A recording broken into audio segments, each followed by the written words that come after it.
and here is the Vegan's Almanac for today, the 14th of January, 2025. January 14th is Feast of the Ass Day. The Feast of the Ass honors all of the Bible's donkeys, particularly the one who transported Jesus and his family to Egypt following his birth.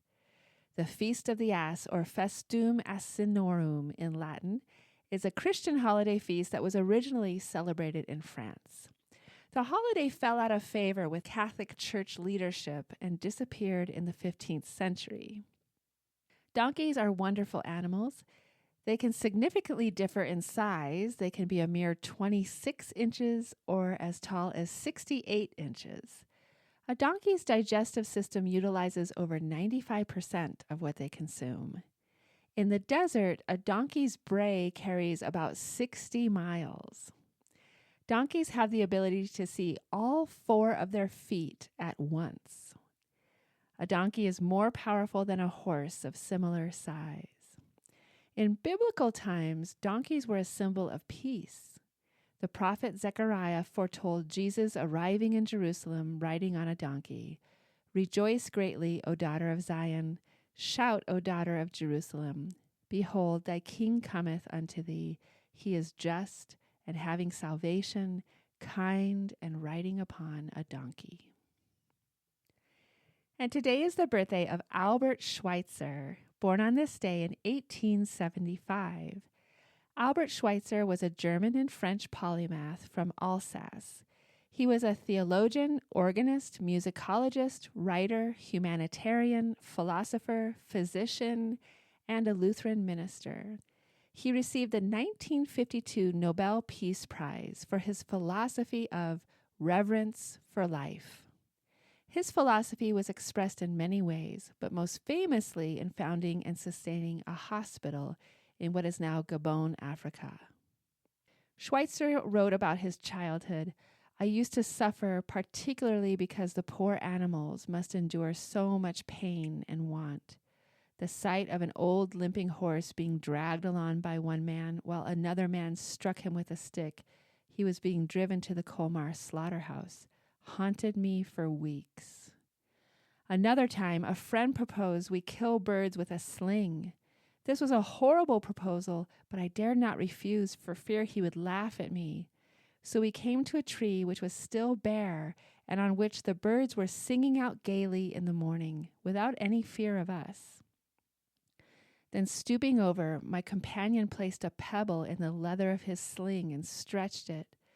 Obeying his peremptory glance, I did the same, with frightful twinges of conscience, vowing firmly that I would shoot when he did. At that very moment, the church bells began to sound, mingling with the song of the birds in the sunshine. It was the warning bell that came a half hour before the main bell. For me, it was a voice from heaven. I threw the sling down, scaring the birds away so that they were safe from my companion's sling, and fled home.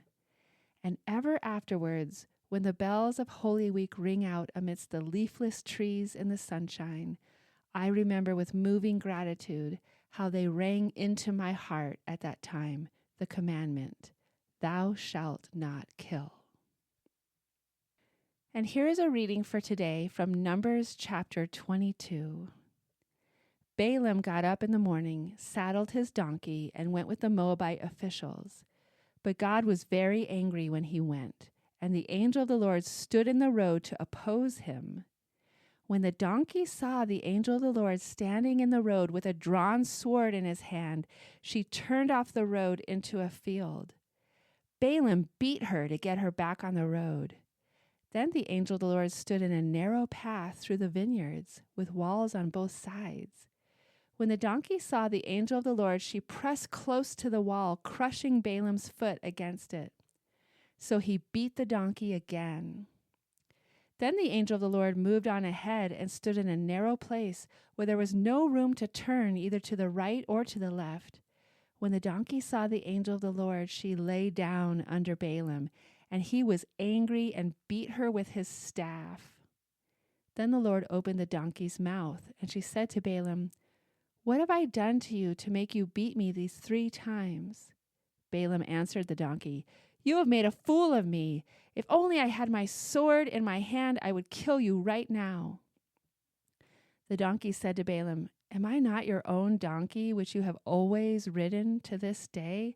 Have I been in the habit of doing this to you?" "No," he said.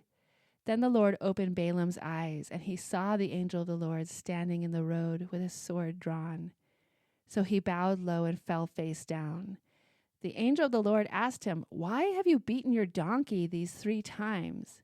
I have come here to oppose you, because your path is a reckless one before me. The donkey saw me and turned away from me these 3 times. If she had not turned away, I would certainly have killed you by now, but I would have spared her." Numbers chapter 22. This has been the Vegan's Almanac with the reminder that God loves animals.